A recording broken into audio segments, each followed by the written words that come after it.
बिस्मिल्लाहिर्रहमानिर्रहीम। राना शाहिद महमूद अपने digital channel पे खुशामदीद कहता हूँ। तमाम दोस्त यकीनी तौर पर अच्छी सेहत में होंगे और खुश खुर्रम होंगे। दोस्तों, मैंने बात करनी थी कि खान साहब जो हैं वो मुसलसल वो मीडिया में रहते हैं और जब वो जलसों में आए दिन कोई ना कोई मीडिया टॉक करते हैं। कोई दिन भी ऐसा नहीं है जिस दिन वो लोगों से किसी न किसी हवाले से बात नहीं करते।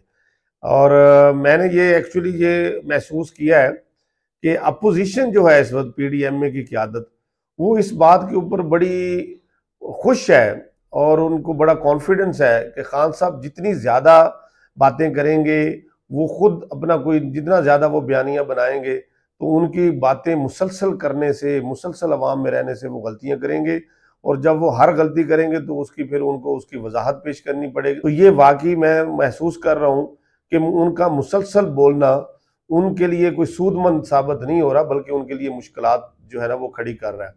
मैं समझता हूँ कि उनकी जो सेकंड ईयर लीडरशिप है, जो सीनियर क़यादत है, उनको चाहिए वो खान साहब से बात करें कि खान साहब आप जो है वो डेली बात करने से गुरेज करें, क्योंकि बहुत सारी बातें तो वही होती हैं जो वो करते हैं और वो बातों की रेपिटेशन होती है।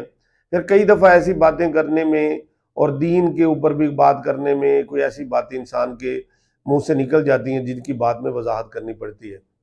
जिस तरह अभी उन्होंने कुछ दिन पहले, हालांकि उनका मैंने पूरा इंटरव्यू देखा है, वो और कॉन्टेक्स्ट में बात कर रहे थे, लेकिन उनमें से एक बात उन्होंने निकाल के अहमद रुश्दी के हवाले से कि खान साहब ने उसमें कोई स्टेटमेंट दी है। तो लेकिन मैं बाद में फिर खान साहब को उसकी वजाहत बाकायदा करनी पड़ी है और बड़ी तफसील से खान साहब को बताना पड़ा है। अब ये देखें ना, ये बड़ी ज्यादती की बात है। मुझे याद पड़ता है कि इंडियन टुडे का एक फंक्शन था, इंडियन टुडे का, कि जिसमें खान साहब भी मदऊ थे इंडिया में और वहाँ पे अहमद रुश्दी ने भी वहाँ पे आना था। तो खान साहब को जब मालूम हुआ कि अहमद रुश्दी भी उस पैनल में है, तो खान साहब ने वहाँ जाने से रिफ्यूज़ कर दिया था। तो इसलिए इस तरह की बातें जो है वो जब इंसान मुसलसल बात करता है तो कोई ना कोई ऐसी बात निकलती है जो कि मुखालफिन के लिए एक वो अपने लेवल के ऊपर उसकी तशरीह करते हैं। तो खान साहब के दोस्तों को, उनके खैर खाओं को खान साहब को समझाना चाहिए, बताना चाहिए कि आप खान साहब आप कोशिश करें कि मोहतात गुफ्तगू करें और थोड़ी सी कम गुफ्तगू करें। और जब आप ज़्यादा मामलात में पढ़ते हैं, छोटे छोटे मामलात में पढ़ते हैं, खान साहब के हवाले से ये है कि खान साहब हर वो बात, छोटी छोटी बात, मसलन जिसके ऊपर मैं ये समझता हूँ कि उनके स्पोक्स मैन की बात करना ही काफ़ी होती है, उसमें भी वो अपना जो है वो बात रखते हैं और उसके ऊपर भी बात करते हैं।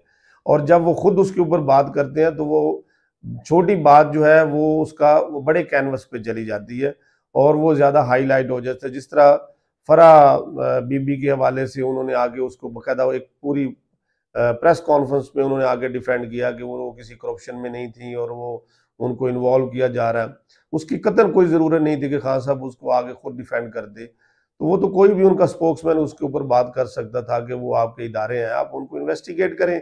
अगर वो उसमें कहीं इन्वॉल्व होती है तो वो, अगर वो करप्शन में या किसी हवाले से, तो इदारे अपना काम करें और मेरिट के ऊपर उसका फैसला करें।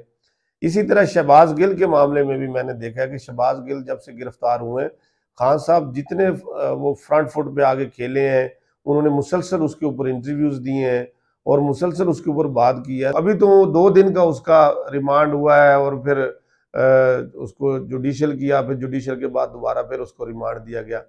तो चीज़ें ये हैं कि जितने चीज़ों को आप अंडर प्ले करेंगे, उसके ऊपर कम बात करेंगे, चीज़ें उससे ज़्यादा इतनी प्रोपोगेट नहीं होती। प्रोपोगेट उस वक्त ज़्यादा होती है जब आप उसके ऊपर ज़्यादा बात करते हैं।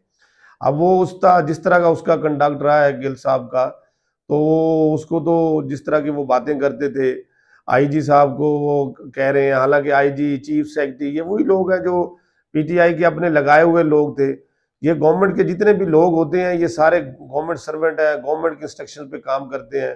तो आप कभी कहते हैं इनके ऊपर रंदा फेरें, इस्त्री फेरें, मैं आपकी कब्र के ऊपर जाकर भी प्रेस कॉन्फ्रेंस करूंगा, खुदा न खास्ता। तो इस तरह की बातें जो वो करते थे और इस तरह के मुग़ल्लज़ात जो उनके दौरान प्रेस कॉन्फ्रेंस वो फरमाया करते थे, तो अब वो सारी बातें सोशल मीडिया के ऊपर है और वो उनको लोग उसको तंज कर रहे हैं, उसको मजाक के अंदाज में कर रहे हैं, जो कि मैं ये नहीं समझता कि इस तरह होना चाहिए कि उस तरह एक बंदा अगर वो किसी मुश्किल में है तो उसको उसका ठट्ठा किया जाए या उसका मजाक किया जाए। एक बंदा जो है वो अमेरिका से आया है, यहाँ पे एक पार्टी को उसने सपोर्ट किया है, तो यकीनी तौर के ऊपर उससे जो गलती हुई है वो उसका वो एक कानूनी तौर के ऊपर वो उसका सामना तो वो करेगा, लेकिन जल्द बदेर उसने रिहा हो जाना है। तो उसको चाहिए कि ये अब वो अपनी सेल्फ अकाउंटेबिलिटी आज करे और वो देखे कि उसने जो बातें की हैं, जिस तरह लोगों को उसने नाराज़ किया है, अपनी गलत बयानबाजी की वजह से लोगों को रंजीदा किया है, वो भी उसको लग रहा होगा कि ये मुझे नहीं करना चाहिए था। तो ये उसको एक अपनी ज़मीर की आवाज़ को सुनना चाहिए और जैसे वो बाहर आते हैं तो वो यकीनी तौर पे एक पढ़ा लिखा आदमी है, तो वो एक मुख्तलिफ किस्म का एक आदमी बन के एक अच्छा मुख्तलिफ किस्म का जो है ना पॉलिटिकल वर्कर बन के सामने आएगा यकीनी तौर पे ऊपर, अगर उसने इस गलती के बाद उसने अपनी इस्लाह की। मैं ये समझता हूँ कि इस तरह के जो इम्तिहानात होते हैं वो इस्लाह का एक मौका देते हैं और समझदार लोग वही होते हैं जो कि इन गलतियों के ऊपर अपनी इस्लाह करते हैं और आगे बढ़ जाते हैं। तो ये जो सियासी लोग होते हैं वो कभी भी बदला लेने, मुकाबलाबाजी करने, इंतकाम लेने के ऊपर बिलीव नहीं करते। वो एक लीगल प्रोसेस होता है, एक तरीकाकार होता है, वक्त आता है, गुजर जाता है। अगर आप इन्हीं बातों के ऊपर लगे रहें कि जब मेरा वक्त आएगा तो फिर मैं आपको देखूंगा, पॉलिटिकल पार्टीज के लोग, वर्कर, सियासी वर्कर इस तरह की बातें नहीं करते। सियासी वर्कर हमेशा इम्तिहानात का शिकार रहते हैं। ज़ियाउल हक के दौर में पीपल पार्टी के लोगों के साथ जिस तरह ज्यादती हुई, जिस तरह उनके ऊपर कोड़े बरसाए गए, नवाज शरीफ साहब जो है ना वो रहे, अटक जेल के अंदर रहे, जिस तरह उनके साथ हुई, जिस तरह वो बाकायदा एक त्यारे के ऊपर जब उनको लेके जाया गया और उनको हथकड़ी के साथ बांधा गया, जरदारी साहब के साथ हुआ, कई बरसों वो जेल में रहे, जुबान उनकी कट गई, तशद्दुद हुआ। अभी भी देखें ना कि एक पॉलिटिकल आदमी किस तरह की बात करता है। आपको जरदारी साहब से 100 इख्तलाफात हो सकते हैं कि अभी इमरान खान साहब की गिरफ्तारी के हवाले से बात जा रही थी तो मीडिया पे आ रहा है कि जरदारी साहब ने उसके ऊपर कहा कि नहीं, हमें इस लेवल पे नहीं जाना चाहिए, अगर उसके ऊपर हमें जो है असर नो उसको जायज़ा लेना चाहिए। कि पॉलिटिकल लोग कभी भी इंतकामी सियासत के ऊपर बिलीव नहीं करते और ये बात खान साहब को समझनी होगी।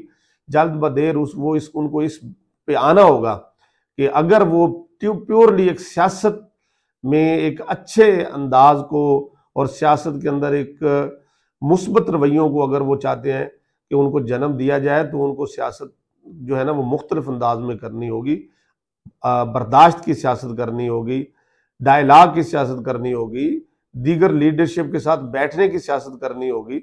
ये सियासत जो है ना वो ज़्यादा देर नहीं चलती। आप आइसोलेशन में अकेले जो है ना, अकेले सियासत नहीं कर सकते। आपका ये दावा हो कि बस मैं हूँ, तो मैं तो नहीं हो सकती। अल्लाह तबारक व तआला को भी ये पसंद नहीं है। तो जितना हम इसके अंदर बर्दाश्त लेके आएंगे उतनी ही ये अच्छा होगा। Thank you very much.